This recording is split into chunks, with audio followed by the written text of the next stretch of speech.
महाभारत हिंदू का ही नहीं, समस्त मानव जाति का ग्रंथ है। इससे प्रत्येक मानव को अच्छी शिक्षा और मार्ग मिल सकता है। प्रत्येक मनुष्य को इसे पढ़ना चाहिए, क्योंकि महाभारत में जीवन से जुड़ा ऐसा कोई भी विषय नहीं है जिसका वर्णन ना किया गया हो और जिसमें जीवन का कोई समाधान ना हो।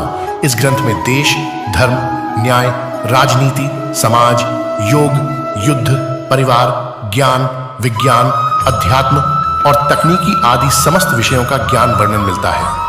आज की इस पोस्ट में हम महाभारत का ऐसा प्रसंग के बारे में बताएंगे जिससे आज का मानव बहुत कुछ सीख सकता है। बात उस समय की है जब पांचों पांडवों को वनवास हो गया था। वनवास जाने से पहले पांडवों ने भगवान श्री कृष्ण से पूछा, हे श्री कृष्ण, अभी यह द्वापर युग का अंत काल चल रहा है।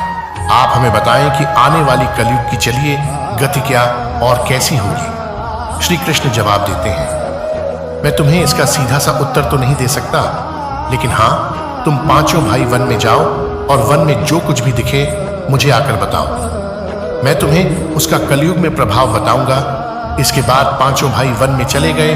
उन्होंने वन में जो देखा वह देखकर आश्चर्यचकित रह गए। आखिर उन्होंने वन में क्या देखा और श्री कृष्ण ने क्या जवाब दिया, यह जानने के लिए इसको अंत तक जरूर पढ़ें। स्वागत है आपका ज्ञान की बात वेबसाइट पर। महाभारत हिंदू का ही नहीं, समस्त मानव जाति का ग्रंथ है। इससे प्रत्येक मानव को अच्छी शिक्षा और मार्ग मिल सकता है।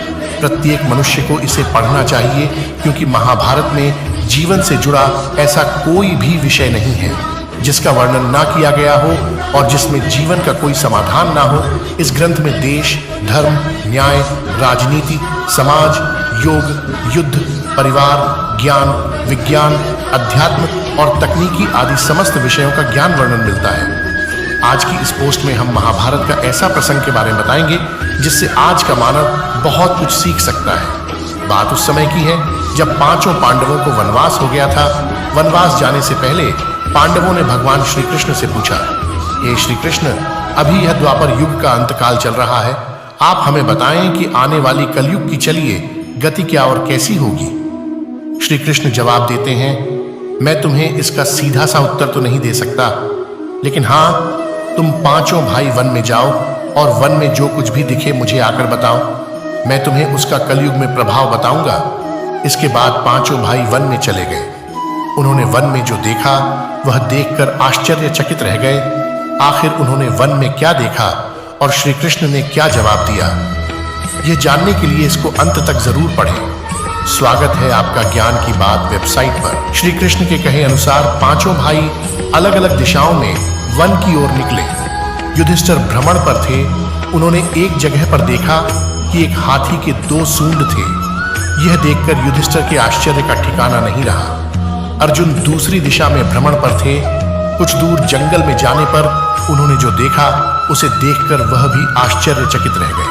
वहां पर देखा कि कोई पक्षी है जिसके पंखों के ऊपर वेदों की रचनाएं की हुई है और वह पक्षी मुर्दे का मांस खा रहा है। यह दृश्य देख अर्जुन कुछ समझ नहीं पाए। दोनों भाइयों की तरह भीम भी भ्रमण पर थे। उन्होंने जो देखा वह भी आश्चर्यचकित रह गए। उन्होंने देखा कि गाय ने एक बछड़े को जन्म दिया, लेकिन जन्म के बाद में गाय बछड़े को इतना छाट रही है कि उसका बछड़ा लहूलुहान हो गया है। सहदेव भी भ्रमण पर थे, तो उन्होंने चौथा आश्चर्य देखा। उन्होंने देखा कि 7 कुएं हैं जिसमें पानी है और बीच का एक कुआं खाली है। बीच का कुआं काफी गहरा होते हुए फिर भी पानी नहीं है। घोर आश्चर्य हुआ, ऐसे कैसे हो सकता है। नकुल भी भ्रमण पर थे और उन्होंने एक आश्चर्यजनक घटना देख एक पहाड़ के ऊपर से एक बड़ी सी चट्टान लुढ़कते हुए नीचे आ रही है। वे कितने ही वृक्षों से टकराकर उनको नीचे गिराते हुए वे आगे बढ़ जाती है। विशालकाय वृक्ष भी उस रोक ना सके। इसके अलावा यह चट्टान कितनी ही अन्य चट्टानों के साथ टकराई, फिर भी वह उसे रोक नहीं सके। अंत में वह एक अत्यंत छोटे पौधे का स्पर्श होते ही स्थिर हो गई। इसके बाद पांचों भाई एकत्रित हुए और शाम को भगवान श्री कृष्ण को अपने अनुभव सुनाए। सबसे पहले युधिष्ठिर ने कहा, मैंने तो पहली बार 2 सूंड वाला हाथी देखा। यह मेरे लिए तो बहुत ही आश्चर्यजनक था। भगवान श्री कृष्ण कहते हैं, धर्मराज, अब तुम कलिकाल की सुनो। कलयुग में ऐसे लोगों का राज्य होगा जो दोनों ओर से शोषण करेंगे, बोलेंगे कुछ और करेंगे, कुछ और, मन में कुछ और होगा और कर्म कुछ और। ऐसे ही लोगों का कलयुग में राज्य होगा। तुम कलयुग आने से पहले तक राज्य कर लो। युधिष्ठिर के बाद अर्जुन ने कहा, मैंने जो देखा है वह तो कहीं ज्यादा आश्चर्यजनक था। मैंने देखा कि एक पक्षी के पंखों पर वेदों की रचनाएं लिखी हुई है, पर वह पक्षी मुर्दे का मांस खा रहा है। श्री कृष्ण कहते हैं, कलयुग में ऐसे लोग रहेंगे जो बड़े ज्ञानी कहलाएंगे, विज्ञान की चर्चा करेंगे, लेकिन उनके आचरण राक्षसी होंगे। वह बड़े पंडित और विद्वान कहलाएंगे, किंतु यह देखते रहेंगे कि कौन सा मनुष्य कब मरे और हमारे नाम से संपत्ति कर जाए।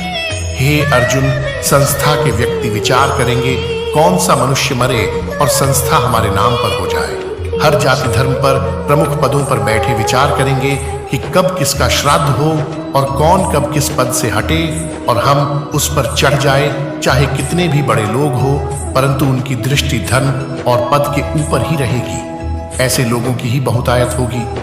अर्जुन के बाद भीम ने अपना अनुभव सुनाया। भीम ने कहा कि गाय अपने बछड़े को इतना छाटती है कि बछड़ा लहूलुहान हो जाता है। श्री कृष्ण कहते हैं, कलयुग का मनुष्य शिशुपाल हो जाएगा। कलयुग में माओ की बच्चों के लिए ममता इतनी बढ़ जाएगी, उन्हें अपने विकास का अवसर ही नहीं मिलेगा। मोह माया में ही घर बर्बाद हो जाएगा।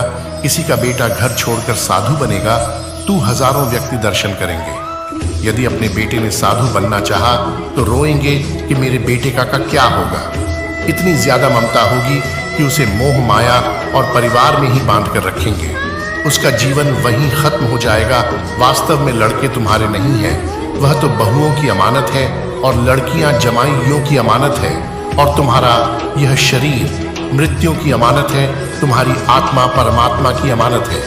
इसलिए तुम्हारा अपने शाश्वत संबंध को जानना आवश्यक है। भीम के बाद सहदेव ने पूछा, हे श्री कृष्ण, मैंने जो देखा, मैंने यह देखा कि 7 बड़े कुओं के बीच एक गहरा कुआं बिल्कुल खाली है, जबकि ऐसा संभव कैसे हो सकता है।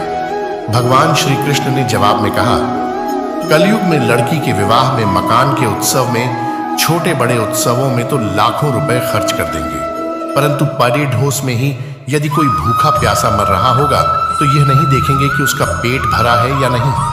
उनका अपना ही सगा भूख से मर जाएगा, उसे देखते रहेंगे, और दूसरी ओर मौज, मदिरा, मांस भक्षक, सुंदरता और जश्न में पैसे उधर ढाएंगे, किंतु किसी के 2 आंसू पोंछने में उनकी रुचि ना होगी। कहने का तात्पर्य यह है कि कलयुग में अन्न के भंडार होंगे, लेकिन लोग भूख से मरेंगे। सामने बंगले में ऐशो आराम चल रहे होंगे, लेकिन पास की झोपड़ी में आदमी भूख से मर जाएगा। एक ही जगह पर असमानता अपने चरम पर होगी। सहदेव के बाद नकुल ने श्री कृष्ण को बताया कि मैंने भी एक आश्चर्य देखा है कि एक बड़ी सी चट्टान पहाड़ पर से लुढ़की वृक्षों के तने और चट्टाने भी उसे ना रोक पाए, किंतु एक छोटे से पौधे के स्पर्श से ही वह बड़ी ही चट्टान रुक गई। समझ नहीं पाया कैसे। श्री कृष्ण ने कहा, कलयुग में मानव का मन नीचे गिरेगा, उसका जीवन पतित होगा। यह पतित जीवन धन की सिलाओं से नहीं रुकेगा, ना ही सत्ता के वृक्षों से रुकेगा, किंतु हरि नाम के एक छोटे से पौधे से, हरि कीर्तन से मनुष्य जीवन रूपी पौधे का पतन होना रुक जाएगा। इसलिए भक्तों, हरि भजन कलयुग में मोक्ष पाने का एकमात्र उपाय है।